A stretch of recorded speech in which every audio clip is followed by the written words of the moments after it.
இந்த மாமா சௌக்கியமா? Love you. இவ்வளவு நேரம் பொறுமையா இருந்தவங்க எல்லாருக்கும் என்னுடைய அன்பு.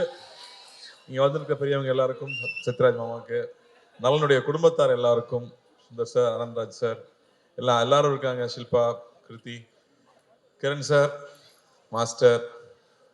ரொம்ப ரொம்ப சந்தோஷம் நீங்க எல்லாரும் இங்க வந்திருக்கிறது. நலன் சொன்ன மாதிரி தர்மத்தின் வாழ்வதனை சூது கவும்னு ஒரு படம் பண்ணிட்டு கிட்டத்தட்ட 10 வருஷத்துக்கு அப்புறமா மறுபடியும் தர்மமே வெல்லும்னு ஒரு படம் பண்ணியிருக்காரு.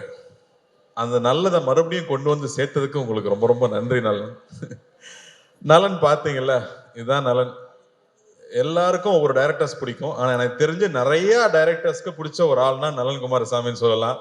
நான் எந்த செட்டுக்கு போனாலும் பசங்க சொல்லுவாங்க, சார் நலன் சார் படம் மாட்டீங்களா, நலன் சார் படம் மாட்டீங்களான்னு. அவ்வளோ ஃபேன் பாய்ஸ் இருக்காங்க உங்களுக்கு. இவ்வளவு நாள் காய போட்டது பெரிய தப்பு. அவங்க எல்லாரும் வெயிட் பண்ணிட்டு இருக்காங்க இந்த படத்துக்காக. நலன் வந்து ஒரு தக் லைஃபாவே வாழ்ற ஒரு ஆளுங்க. நீங்க பாத்தீங்கல்ல, இங்க வந்து ஒய்ஃபுக்கு சல்யூட் அடிச்சுட்டு போறாப்புல, இப்படி ஸ்கோர் பண்ணிட்டு போய் நமக்கு திட்டு வாங்கி கொடுக்குற ஒரு ஆளு. எல்லாத்துக்கும் அவர்கிட்ட வேற ஒரு பிலாசபி இருக்கும். சனா சொன்ன மாதிரி வேற ஒரு பிஹேவியர் இருக்கும். சுதுக்கவும் பார்த்துட்டு இந்த ஒரு டயலாக் வச்சிருப்பாருல்ல, இந்த வேலையை செய்யறதுக்கு ஒரு குருட்டுத்தனமான முட்டாள்தனம் வேணும், ஒரு குறுக்குத்தனமான புத்தாலித்தனம் வேணும்னு. உண்மையாவே நலன் படம் பண்றதுக்குமே அது தேவை. ஏன்னா அவர் சொல்ற ஐடியாவை புரிஞ்சுக்கிறதுக்கு கொஞ்சம் நேரம் ஆகும். அந்த ஐடியாவை புரிஞ்சுக்கிட்டாலும் நம்ம அதை இமேஜின் பண்ணவே முடியாது. எனக்கு 1000ல் ஒருவன்ல அந்த மாதிரி ஒரு அனுபவம் இருந்துச்சு. செல்வராகவன் ஒரு சீன் எழுதியிருப்பாரு. அந்த சீனை புரிஞ்சுக்கிட்டு நடிக்கலாம் ட்ரை பண்ணா ஒண்ணுமே புரியாது. அவர் வந்து எக்ஸ்பிளைன் பண்ணா மட்டுமே தான் அது புரியும். அப்படி நலனுடைய ஒவ்வொரு விஷயமும் வேற ஒரு பேரலல் வேர்ல்ட்ல ஒரு இமேஜினேஷன் இருக்கும். ஸோ அப்படி எனக்கு நலன் கூட ஒர்க் பண்ணது ரொம்ப ரொம்ப சுவாரஸ்யமா இருந்துச்சு. சுதுக்கவும் பண்ணிட்டு அவர் கூட படம் பண்ண போறோங்கிறப்ப ஜாலியா ஒரு படம், இந்த குழந்தைகளை கடத்தலாம், இல்ல அரசியல்வாதிகளை கடத்தலாம், அப்படி ஏதாவது ஜாலியா ஒரு கதை சொல்லுவாருன்னு பார்த்தா அவர் வாத்தியார்னு ஒரு கதையை கொண்டு வந்து கொடுத்துட்டாரு. மறுபடியும் பெரிய சவால். உண்மையா அந்த கதையை கேட்டுட்டு நலன் கூட ஒர்க் பண்ணணும்னு அவ்வளவு ஆசையா இருக்கு. ஆனா இந்த கேரக்டர் நம்மளால செய்ய முடியுமா? நம்ம மெமிக்ரி ஆர்டிஸ்ட் எல்லாம் கிடையாது, நமக்கு இது வருமானு நைட்லாம் எனக்கு தூக்கமே வரல. அப்போ வந்து நம்ம நிறைய அந்த கோட்ஸ் எல்லாம் பார்ப்போம் இல்லையா, நம்ம அந்த மோட்டிவேஷனல் வீடியோ எல்லாம் பார்த்துட்டு இருப்போம்ல நைட்ல தெம்பு வேணும்னா. அப்படி பார்க்கும்போது அதுல ஒரு விஷயம் பார்த்தேன். சொல்றேன், சொல்லி முடிக்கிறேன். ஸோ அந்த வீடியோல வந்து ஒரு விஷயம், எந்த விஷயம் உங்களை ரொம்ப பயமுறுத்துதோ, நம்ம எதை பார்த்து ரொம்ப பயப்படுறோமோ அதை போய் நம்ம ஃபேஸ் பண்ணிடணும். அங்கதான் growth இருக்குன்னு சொல்றாங்க. அங்கதான் நீ அடுத்த கட்டத்துக்கு போக முடியும்னு சொல்றாங்க. அப்போ இது ஒரு லைஃப் தான். நம்ம ரொம்ப திரும்ப திரும்ப வந்து பயந்துட்டே இருக்க முடியாது. நம்ம எவ்வளவு வாட்டி ஜெயிச்சாலும் நீ தோத்தது மட்டுமே பேசுற உலகம் தான் அது. அப்படி பயந்துட்டே இருந்தோம்னா புது விஷயம் எதுவும் பண்ண முடியாது. இறங்கி அடிச்சிடணும்னு முடிவு பண்ணி தான் நலன் கூட போய் ஜாயின் பண்ணது. நலன் இருக்கிற ஒரே தைரியத்தில் தான் இந்த படம் பண்ண நான் ஒத்துக்கிட்டேன்னு சொல்லலாம். ஏன்னா இந்த படம் கத்தி மேல் நடக்கிற மாதிரி, ஒண்ணு ஜெயிக்கனா இல்லாட்டி நம்மளை போட்டு காலி பண்ணிடுவாங்க இந்த படத்துல. அப்படி ஒரு ரிஸ்கான ஒரு சப்ஜெக்ட் ஒரு ஆக்டருக்கு. ஆனா படமா ஜாலியான படம், என்டர்டெய்னிங்கான ஃபிலிம். அவர் சொன்ன மாதிரி இது ஒரு 80s 90s தமிழ் சினிமாக்குன்னு ஒரு அடையாளம் இருக்கு. நம்ம எல்லாமே நம்ம ரூட்ஸை போய் தேடிட்டு இருக்கோம் இல்லையா, அப்படி தமிழ் சினிமாவுக்கு ஒரு அடையாளமா இருக்கிற மசாலா படங்களுக்கு ஒரு ட்ரிபியூட்டா அந்த படம் இருக்கணும் அப்படிங்கிறது அவருடைய எண்ணம். ஸோ ஒரு ஃபுல் அண்ட் ஃபுல் என்டர்டெய்னர். ஒரு பக்கம் வாத்தியாருங்கிற கேரக்டருக்கு, அந்த கேரக்டருக்குள்ள இப்போ போலான்னு முடிவு பண்ணியாச்சு. உள்ள போனா அவர் ஒரு பெரிய கடல். புரட்சி தலைவர், மக்கள் திலகம், பொன்மன செம்மல்னு அவர் மக்கள் அவருக்கு வச்சிருக்கிற பேர் அவ்வளோ பெரிய பேர். அவரை பத்தி பேசினாலே புல்லரிக்குது எனக்கு. ஏன்னா அவரை பத்தி தெரிஞ்சுக்க ஆரம்பிச்சது இந்த படத்துக்குள்ள போனதுக்கு அப்புறம் தான். Love you boys, love you. இன்னைக்கும் love you guys, love you மக்களே. இன்னைக்கும் நீங்க வந்து ஒவ்வொரு வீட்டுக்கு போனீங்கன்னா அவரோட புகைப்படத்தை பார்க்க முடியும். ஒண்ணு அதுக்கு பொட்டு வச்சு மாலை போட்டு சாமி கும்பிட்டு இருப்பாங்க, இல்லாட்டி பெருமையா அந்த முகத்தை பார்க்கணுங்கிறதுக்காக வச்சிருப்பாங்க. அப்படி ஒரு பெரிய ஐகான். அவர் வெறும் 60s 90s 70s 80sல இருந்த ஒரு நடிகர் இல்ல, அவர் ஒரு எமோஷன். அவர் ஒரு தனி சகாப்தம். அவர் மாதிரி யாருமே சொல்ல முடியாது. அவர் வாழ்க்கையில சந்திக்காத கஷ்டம் கிடையாது. ஆனா அவர் மாதிரி மக்கள் நேயம், அவர் மாதிரி ஒரு தாராள குணம், அப்படி யாருமே நம்ம சொல்லிடவே முடியாது. அவர் சாதாரண ஆள் கிடையாது. அவர் வந்து தமிழ் சினிமாவை மாத்திருக்காரு, தமிழ்நாட்டு அரசியலை மாத்திருக்காரு, எத்தனையோ பேர் வாழ்க்கையை மாத்திருக்காரு. அவர் ரசிகர்களுக்கு நல்லதே சொல்லி, இன்னைக்கு நல்லது சொன்னா கிரிஞ்சுன்னு சொல்லும் போது நான் நல்லது தான் சொல்லுவேன், என் ரசிகனும் என்ன மாதிரி தான் இருக்கணும், நல்லதை மட்டுமே சொல்லி கொடுத்து தன் ரசிகனும் என்ன மாதிரியே இருக்கணும்னு பண்ணியிருக்காரு. அவரோட ரசிகர்கள் தண்ணி அடிக்க மாட்டாங்க, தம் அடிக்க மாட்டாங்க. எப்படி அவ்வளோ இன்ஃப்ளூயன்ஷியலா அவர் இருந்திருக்க முடியும்ங்கிறது ரொம்ப ரொம்ப ஆச்சரியமா இருக்கு. அவர் பாடல்கள் மூலமா அவ்வளோ விஷயங்களை சொல்லிட்டு போயிருக்காரு. இன்னைக்கு வந்து நியாயம், தர்மம், இல்லாட்டி வந்து தன்னம்பிக்கை வேணும்னா இன்னைக்கும் அவர் பாடல்கள் தான் நமக்கு உதாரணமா இருந்துட்டு இருக்கு. அவர் பாட்டை பாடினாலே வைரல் ட்ரெண்டு தான். அப்படி ஒருத்தர் அவர் நம்ம பண்ண போறோங்கிறது ரொம்ப ரொம்ப பயமா இருந்துச்சு. இன்னும் அவரோட பத்தி இன்னுமே பேசிட்டு இருக்கோம், அவரை பத்தி பேசிட்டு இருக்கோம். அவர் ஒரு பாட்டுல சொல்லியிருக்காரு, வாழ்ந்தாலும் மறைந்தாலும் பேர் சொல்ல வேண்டும், இவர் போல யார் என்று ஊர் சொல்ல வேண்டும்னு அவரே பாடிட்டு போயிட்டார். தன்னுடைய வாழ்க்கையே மக்கள் பணியா இருக்கணும், மக்களுடைய நன்மை தான் என்னுடைய வேலைனே ஒர்க் பண்ணியிருக்காரு. அதுக்கு முத்தாய்ப்பா நம்மளோட சென்னை சென்ட்ரல் ஸ்டேஷனுக்கு அவரோட பேரை வச்சிருக்காங்க. புரட்சி தலைவர் doctor MGR Chennai central station பேரு. ஒரு நாளைக்கு கிட்டத்தட்ட 400 ட்ரெயின் இங்க இருந்து கிளம்புது. ஒவ்வொரு ட்ரெயின் கிளம்பும் போதும் சென்னை புரட்சி தலைவர் டாக்டர் எம்ஜிஆர் ராமச்சந்திரன் அவர்கள் பேர்ல சென்னையிலிருந்து கிளம்புற ட்ரெயின்னு ஒரு நாளைக்கு கிட்டத்தட்ட 5000 தடவை அவரோட பேர் அனௌன்ஸ் பண்ணிட்டே இருக்காங்க. அப்படி வாழ்றதுன்னா அப்படி எப்பேற்பட்ட வாழ்க்கையா இருக்கும், அவர் எப்பேற்பட்ட மனிதரா இருக்கும். அவரை நம்ம இங்க கொண்டு வந்து சேர்க்கணுங்கிறது சாதாரண விஷயம் இல்லை. ஸோ தொடர்ந்து அவர் படங்களையே பார்க்கறது. இன்ஃபேக்ட் சிலம்பம் கிளாஸ்லாம் போய் ரொம்ப நாள் ஆயிடுச்சு. நான் தெரிஞ்சு இந்த ஷூட்டிங் டைம்ல காலையில 1 hour ஈவினிங் 1 hour ஷூட்டிங் போயிட்டு வந்துட்டு முன்னாடியும் பின்னாடியும் கண்டினியூஸா ஒரு 1 month ப்ராக்டிஸ் பண்ணேன். அனலர்ஸ் மாஸ்டர் தான் கூட நின்று அவங்க அப்பா கதையெல்லாம் சொல்லி இன்ஃபேக்ட் வி ரியலி என்ஜாய். இது வந்து எங்க ஜென்ரேஷனோட ட்ரிபியூட்டா சொல்லலாம். இது வந்து ரொம்ப பக்தியோட அந்த கேரக்டர் பண்ணியிருக்கோம்னு நான் சொல்லுவேன். எவ்வளவு சின்சியரா அந்த கேரக்டர் அப்ரோச் பண்ண முடியும். இந்த படம் பார்க்கும்போது அவருக்கும் அவருடைய ரத்தத்தின் ரத்தமான ரசிகர்களுக்கும் என்ன உறவு இருந்துச்சு அப்படின்னு நீங்க கொஞ்சம் புரிஞ்சுட்டீங்கனாலே நாங்க பெரிய சக்சஸ் நம்புவேன். இதுல அவ்வளவு என்டர்டெயின்மெண்ட் இருக்கு, அவ்வளவு ஜாலி இருக்கு. அதை தாண்டி அந்த அற்புதமான ஒரு ரசிகனுக்கும் அவனுடைய ஒரு தலைவனுக்கும் இருக்கிற உறவு இருக்குல்ல, அன்கண்டிஷனல் உறவு இல்லை. நீங்க எங்களுக்கு கொடுக்குற அன்பு வந்து அன்கண்டிஷனல் அன்பு. எதுவுமே எதிர்பார்க்கல, நான் உன்னை பார்த்தா போதும், நான் உன்னை பத்தி பேசினா போதும்னு நீங்க இருக்கீங்கல்ல, அதுக்கு நான் எவ்வளவு கோடி கொடுத்துட முடியும், அந்த அன்புக்கு எவ்வளவு கோடி கொடுத்துட முடியும். இது வந்து ரசிகர்களுக்கு நான் பண்ற ஒரு விஷயமா, உங்களோட அன்பு, உங்க முகத்தை பார்த்து நீங்க கொடுக்குற அன்பு இருக்கு இல்லையா, அந்த அன்புக்கு பரிகாரமா நான் இந்த படத்துல நடிச்சேன்னு நான் சொல்லலாம். ஏன்னா இவர் ரசிகனுக்கும் அவனுடைய தலைவனுக்கும் இருக்கிற அந்த உறவு தான் இந்த படத்துடைய கோர் எமோஷன் நான் சொல்லுவேன். லவ் யூ தம்பி, லவ் யூடா, லவ் யூ ஆல்வேஸ்டா. ஸோ இந்த படம் ஒரு புது அனுபவம். இந்த படத்துக்குள்ள போனதுக்கு அப்புறம் வந்து முக்கியமா நான் ஜார்ஜோடைய ஒர்க்கும் சந்தோஷ் நாராயணோட ஒர்க்கும் கிரண்ஸோட ஒர்க்கும் சொல்லுவேன். ஏன்னா இது வேற ஒரு வேர்ல்டு, ஒரு பேரலல் வேர்ல்டு நலன் கிரியேட் பண்ணி இருக்கிறது. ஏன்னா வந்து எல்லாம் 90s கிட்ஸ் தான் சொல்லுவாங்க, டே நலன் யாருன்னு உங்களுக்கு தெரியாதுடா, இந்த படம் வரணும்டா அப்பதான்டா தெரியும்னு 90s கிட்ஸ் கதறதை நான் பாக்குறேன். ஸோ மறுபடியும் நமக்கு ஒரு ஓஜி மறுபடியும் ரொம்ப நாளுக்கு அப்புறம் திரும்ப பார்க்க போறோம். எப்படி எம்ஜிஆர் சார் ஒரு ஓஜியோ அந்த மாதிரி திரும்ப ஒரு டார்க் காமெடியோட ஓஜியை மறுபடியும் இதில் கொண்டு வந்திருக்கோம். ஸோ ஐம் சோ ஹாப்பி நலன் கூட ஒர்க் பண்றது. நான் வந்து நலன் மாதிரி டைரக்டர் வந்து நான் அடிக்கடி யோசிப்பேன், தெலுங்குல பெரிய படங்கள் பண்றாங்க, மலையாளத்துல வித்தியாசமான படம் பண்றாங்க, தமிழுக்கு என்ன அடையாளம் இருக்கு, நம்ம வித்தியாசமா என்ன பண்றோம். ஏன்னா இங்க வந்து ரொம்ப பயந்துட்டே இருந்தோம்னா யூஸ்வலான ஃபில்மே பண்ணிட்டு இருந்தா பிரயோஜனம் இல்லை, புது விஷயங்கள் பண்ண முடியாது. அப்போ இந்த மாதிரி டைரக்டர்ஸ் ரொம்ப ரொம்ப முக்கியம்னு நான் நினைக்கிறேன். அவங்க தொடர்ந்து படம் பண்றது முக்கியம்னு நினைக்கிறேன். ஸோ அந்த வகையில நலன் மறுபடியும் இந்த படம் பண்ணது, அதுவும் இந்த மாதிரி ஒரு டஃப்பான சப்ஜெக்ட் எடுத்துட்டு அதை இவ்வளவு ஜாலியா டெலிவர் பண்ணது ஐம் சோ ப்ரௌட் நலன். இந்த மாதிரி பேரியர் பிரேக் பண்ணலாம், புது விஷயங்கள் ட்ரை பண்ணவே விட மாட்டாங்க நம்மள. ஸோ அந்த வகையில ஐம் சோ ஹாப்பி. அண்ட் இந்த படத்துல வந்து வாத்தியாரா இருக்கணும்னு எல்லாம் சொல்லிட்டாங்க. ஆனா அதுக்கான மேக்கப் போடும்போது அவ்வளோ பயமா இருக்கும், பயந்தே நடிச்சிருக்கேன். பூர்ணிமா தேங்க்யூ.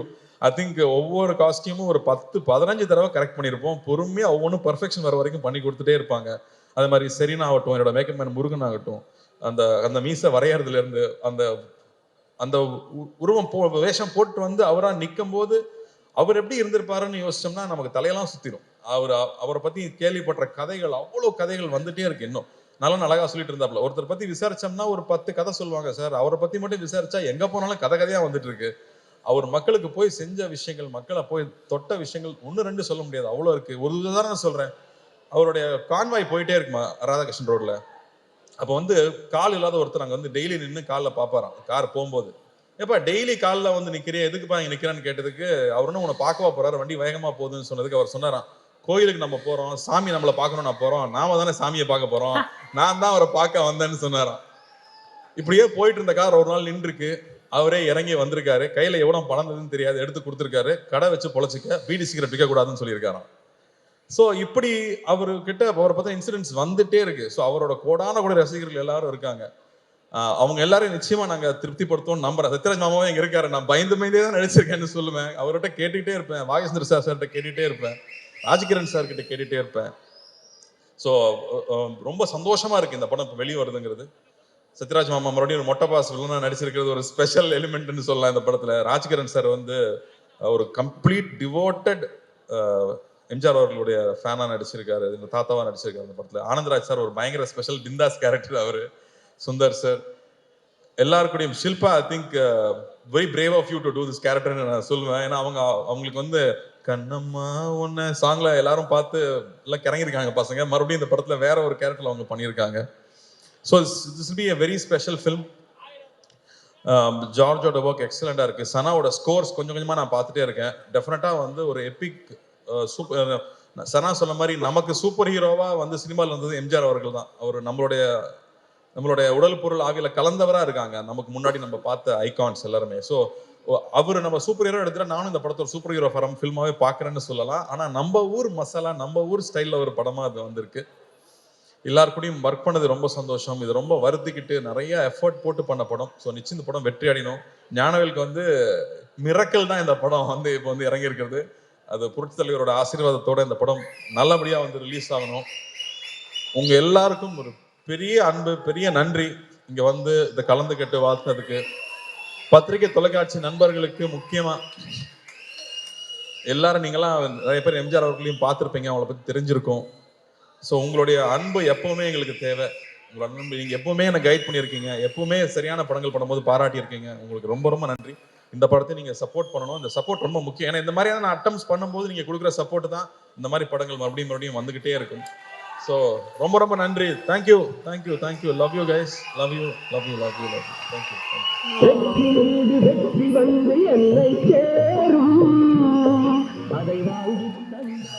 கார்த்தி சார். அப்புறம் இன்னும் இது ஒரு 5 பசங்க பொடி பசங்க நடிச்சிருக்காங்க. Hello guys. அவங்க எல்லாருக்குமே இது புதுசு. அதே மாதிரி கிருத்திக்கு ஃபர்ஸ்ட் தமிழ் படம். எல்லாரும் கீர்த்தின்னு கூப்பிடுறாங்க. எனக்கு கோவம் வரும். அது கிருத்திங்க அப்படின்னு. அதுவும் இல்லாம அவங்க வந்து நான் சின்ன வயசுல இருந்து உங்க ஃபேன்னு சொல்லி நம்மளை வெக்கப்பட வச்சிருவாங்க. செட்டுக்கு வந்து நம்மளை வெக்கப்பட வைக்கிற ஒரே ஆள் கிருத்தி தான். அவங்கள பாக்குறக்கே பயமா இருக்கு எனக்கு. All the best Kriti. ஒரு கிரேட் டான்ஸர். ஃபர்ஸ்ட் டே ஷூட்ல வந்து அப்படி கால் மேல கால் போட்டு உட்காந்து what can I do for you அப்படிம்பாங்க. நம்ம ஜாலி டு மீட் யூன்னு சொல்லணும். I think the way she carried herself. வரும் the way she research for the character, the way she came and did it. அவ்வளோ அழகா பண்ணியிருந்தாங்க. You have a bright future. Keep working hard. And இந்த இடத்துல நான் வந்து எப்படி நலன் வந்து சரண்யா பார்த்து சல்யூட் வச்சு ஒரு தேங்க்ஸ் சொல்லிட்டாரு, அது மாதிரி நானும் ரஞ்சினிக்கு ஒரு சல்யூட் வச்சு தேங்க் பண்ணிக்கிறேன். ஏன்னா அவங்க சப்போர்ட் இருந்தால் தான் நம்ம இங்கே வந்து வேலை செய்ய முடியும். அதே மாதிரி ஞானவேலுக்கு இந்த படம் பெரிய வெற்றி அடையணும், பெரிய லாபம் தரக்கூடிய படமாக வரணும்னு நான் ஆண்டவனை வேண்டிக்கிறேன். Thank you thank you thank you. Ravi, thanks for coming. Thank you thank you thank you. And Karthi sir அதே குரல் ஒரு அழகான கேள்வியோட உங்களையும் சந்திக்கணும் நீங்க இருக்காங்க. வாங்க சார், வாங்க ப்ளீஸ். தம்பி கார்த்தி, எப்படி இருக்கீங்க? நல்லா இருக்கேன் ஐயா. 1001 திரைப்படத்தில் என்னுடைய ரசிகனாக நடித்தேன். பொன்னியின் செல்வன் திரைப்படத்தில் நான் ரொம்ப ஆசைப்பட்ட வந்தியத்தேவன் கதாபாத்திரத்தில் பல வருஷம் கழித்து அது உங்களுக்காக அமைஞ்சது. நடிகர் சங்கத்தில் நான் இருந்த பதவியில் தான் நீயும் இருக்க. நமக்குள்ள எவ்வளோ ஒற்றுமை பார்த்தியா? உண்மையா சொல்லணும்னா உங்க ஆசீர்வாதம் எப்பவுமே எனக்கு வேணும். நான் பல நாள் பல சோதனைகள் இருக்கும்போது உங்களை நினைக்காம போனதே இல்லை. அந்த ஷார்ட் டைரக்டர் ஆக்ஷன் சொல்றதுக்கு முன்னாடி ஐயா நீங்க உள்ள இருந்து நடிச்சுக்கங்கன்னு சொல்லிட்டு தான் ஒவ்வொரு ஷாட்லையும் நடிச்சிருக்கேன். ஸோ வந்து மானசீகமா அவரை நான் தலையிலிருந்து கும்பிட்டுக்கிட்டே இருந்திருக்கேங்கிறது தான் உண்மை. உங்களை வணங்கிட்டே தான் இருந்திருக்கேன். என்னோட ஆசீர்வாதம் உனக்கு எப்பயுமே இருக்கும். என்னுடைய அன்பு தம்பி சிவகுமார் என்னுடைய மிகப்பெரிய ரசிகர்னு உங்கள் எல்லாருக்கும் தெரியும். நீங்கள் என்ன மாதிரி நடிக்க போகிறீங்கன்னு அவர்கிட்ட சொன்னதுக்கப்புறம் அவருடைய முதல் ரியாக்ஷன் என்னவா இருந்தது? வாத்தியார்னு ஏன் சொல்கிறாங்கன்னா, எத்தனை சூப்பர் ஸ்டார் வந்தாலும் எல்லாத்துக்கும் பாதை போட்டு கொடுத்தது அவர் தான் வாத்தியார். அதனால் அது பண்ணுறப்ப ரொம்ப கேர்ஃபுல்லாக இருக்கணும் அப்படின்னு சொன்னது. அண்ட் அதுக்கு எவ்வளோ மெனக்கெட்டுக்கணுங்கிறது. அப்பா கூட அவர் நடிச்சிருக்காரு. அப்போ வந்து சில ஆக்டர்ஸ் இருப்பாங்க, அவங்களுக்கு வந்து அடிக்கிற மாதிரி நடிக்கிற சீன் இருந்ததுன்னா அடிச்சிருவாங்களாம், அப்பதான் ரியலா இருக்கும்னு.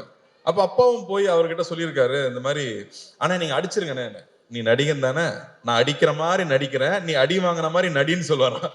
ஸோ அவ்வளோ கேர்ஃபுல்லா பார்த்துக்கு வரான் ஒவ்வொரு ஆர்டிஸ்டையும். இன்னைக்கு இருக்கிற ஸ்டண்ட் யூனியன் ஆகட்டும், இன்னைக்கு இருக்கிற நடிகர் சங்கம் ஆகட்டும், எத்தனையோ சின்ன சின்ன யூனியன் ஆரம்பிச்சது அவர் தான். ஏன்னா எப்பவுமே அடுத்தவங்க நல்லா இருக்கணும்னு சொல்லி ஒவ்வொரு திட்டத்தையும் பிளான் பண்ணது அவராக தான் இருக்காரு. எல்லாத்துக்கும் முன்னோடியா அவராக தான் இருந்திருக்காருங்கிறது ரொம்ப ரொம்ப பெருமையான விஷயம் நமக்கு. அதனால தான் அவர் என்னைக்குமே என்றும் மார்க்கண்டேனாவே இருக்கார். வாழ்த்துக்கள். நன்றிங்க. அப்புறம் கார்த்தி, வாவாதியாரேன்னு சொன்ன உடனேயும் கூப்பிட்ட குரலுக்கு முதல் ஆளாக நான் வந்து நிற்பேன். நீயும் அப்படிதான் நினைக்கிறேன், அப்படிதானே? அவரை பார்த்து கத்துக்கிட்டாதவங்களே யாருமே இருக்க முடியாது. யார் என்ன கேட்டாலும் இல்லைன்னு சொல்றதே இல்லை. அது 2-3 வகை சொல்லுவாங்களாம். இருந்தா கொடுக்கறது, இருக்கிறதுல கொஞ்சம் கொடுக்கறது, இருக்கிறதையே கொடுக்கறது. இவர் இருக்கிறதையே கொடுக்குற ரகம். ஸோ அவங்க கிட்ட இருந்து தான் நிறைய கத்துக்கிறோம். எப்படி அடுத்தவங்களுக்கு செய்யணுங்கிறது அவங்க கிட்ட தான் கத்துக்கணும். ஸோ முடிஞ்ச அளவுக்கு உங்களை மாதிரியே யார் எந்த உதவி கேட்டாலும் இல்லைன்னு சொல்லாம நம்மளால முடிஞ்சதை செய்யணுங்கிறது உங்ககிட்ட இருந்து கத்துக்கிட்டது தான் நினைக்கிறேன். அது அப்பாவோட வளர்ப்புன்னு நினைக்கிறேன். வாழ்த்துக்கள். நன்றி, ரொம்ப நன்றி. பாபாஜியார் திரைப்படம் மிகப்பெரிய பிளாக் பஸ்டர் அமைகிறதுக்கு என்னுடைய மனமார்ந்த வாழ்த்துக்கள். தொடரட்டும் உன் பணி, மக்களுக்காகவே அர்ப்பணி, வாழ்க வளர்க. இங்க இந்த தருணத்துல வந்து எம்ஜிஆர் ஐயாவே வாழ்ந்துட்டு இருக்கிறவங்க நிறைய பேர் வந்திருந்தாங்க. அவங்க எல்லாருமே எனக்கு ஹெல்ப் பண்ணியிருக்காங்க படத்துல. ஸோ அவங்களுக்கும் இந்த வகையில் நான் நன்றி தெரிவிச்சுக்கிறேன். அவங்க எந்நேரமும் அவரை மாதிரியே மேக்கப் போட்டு ஒவ்வொரு ஊரா போய் நடிச்சுட்டு வர்றவங்க. அதே மாதிரி அசிஸ்டன்ட் டைரக்டர்ஸ்க்கு, ப்ரொடக்ஷன் டீமுக்கு, எல்லாருக்கும் படத்துல ஒர்க் பண்ண எல்லாருக்குமே என்னுடைய மனமார்ந்த நன்றியை தெரிவிச்சுக்கிறேன். Thank you so much Karthi sir. And வாவாதியார் ஒரு சூப்பர் டூப்பர் ஹிட்டான ஒரு திரைப்படமாக அமையும். தமிழ் ரசிகர்களுடைய அன்பும் பாசமும் தியேட்டர்ஸ்ல உங்களுக்காக காத்துக்கிட்டு இருக்கோம். One more time for our very own Karthi சாருக்கு ஒரு பெரிய கைதட்டல். லவ் யூ மக்களே. தேங்க்யூ.